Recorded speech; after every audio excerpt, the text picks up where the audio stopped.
Back in October, I made this replica of Majora's Mask from, well, Majora's Mask, for part of a Halloween costume I was making. I had a lot of fun making the mask itself and wanted to make more stuff like it, but I couldn't figure out what else to make. It then took me 8 months to remember that the game this came from actually has 24 other mask designs, and I'm gonna make all of them. Welcome to Got Item.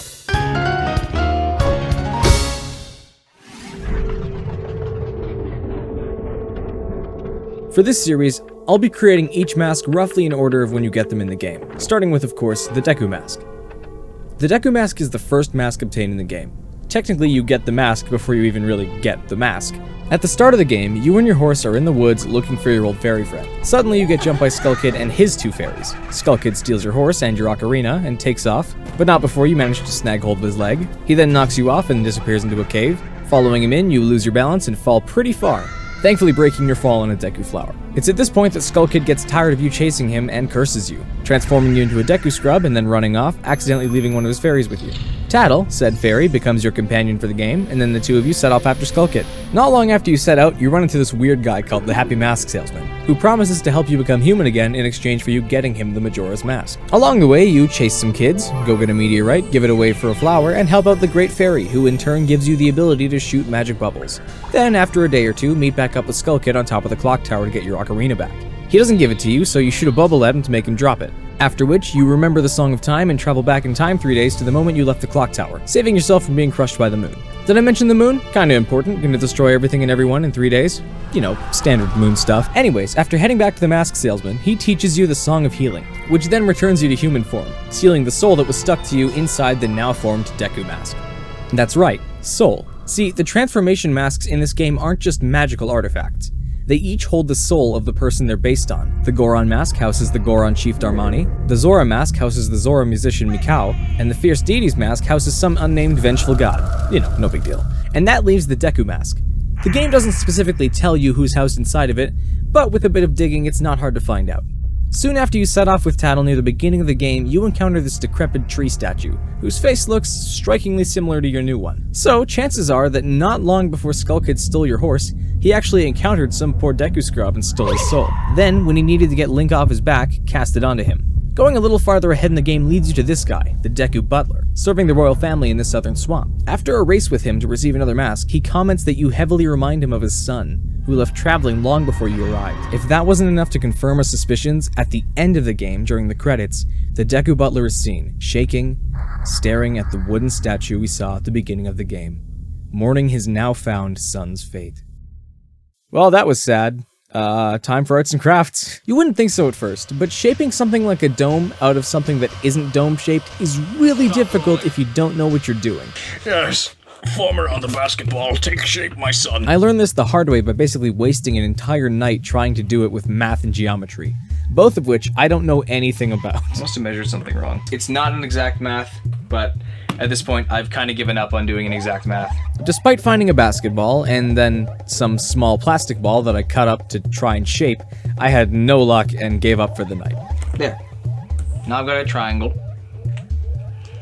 And we're done.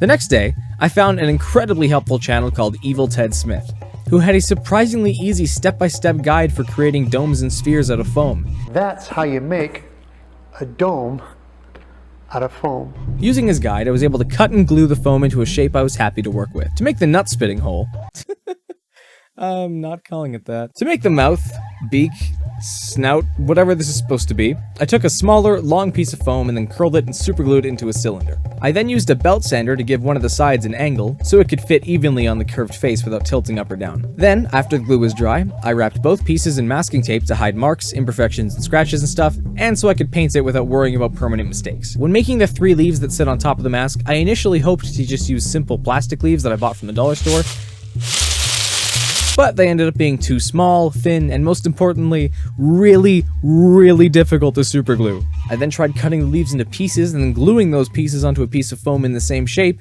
to save me the trouble having to paint good-looking leaves, but the issue there applied too, and I got a bunch of superglue on my fingers, which was really annoying until I found out that you could actually use sandpaper to rub the superglue off of them.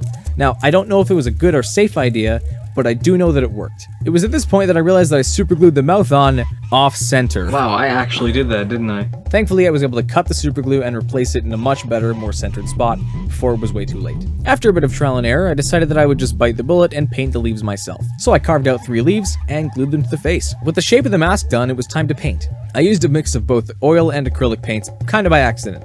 And by accident, I mean I just didn't notice or care. I started with black since it would be the strongest color to work with, and I brushed the top half with a chisel tip brush. I then used a smaller brush to fill in the gaps and to start patting the bottom half with paint, to give it more of like a rough, grainy looking texture. I then mixed and did the same thing with different shades of brown and orange, until I had a rough pattern that I was happy with. Then I went back over patting it with black, and then brown and orange over top again to make sure it didn't look too smooth. The tip of the mouth was done with dandelion yellow, with a bit of orange both mixed in and also subtly painted on to give it some detail. With that, it was time for the eyes. I first found their placement by cutting a rough eye shape, painting one side, and using it as kind of like a stamp to figure out my placement. I was able to simply flip the stamp and use the other side to get a symmetrical result. Take that, art students. I made symmetrical eyes in under a minute, and you couldn't make them at all. I'm just kidding, I know you're doing your best and I'm very proud of you. Then came the leaves. I started with a mix of hunter green with some apple green mixed in as a base color. I then used apple green on its own to start working in the details. I was actually getting pretty discouraged looking at the results of the leaf, until the spirit of Bob Ross possessed me and made me try tapping very slightly with the tip of the chisel brush. It made the exact pattern I was looking for. So I did the same thing with sweet lemon yellow? What? And the results spoke for themselves, honestly. With that, it was time to do the eyes. For each eye, I started with the middle color of the gradient, with cadmium orange. After the shape was painted and dried, I used a strong yellow to make the pupil things, and then used a dark red to make the outer sides. Once they dried, I used a wet brush, and when that didn't work, a wet tissue to slightly wipe the colors together to blend them. And with the eyes finished, I was done painting. After a few touch-ups, it was finished.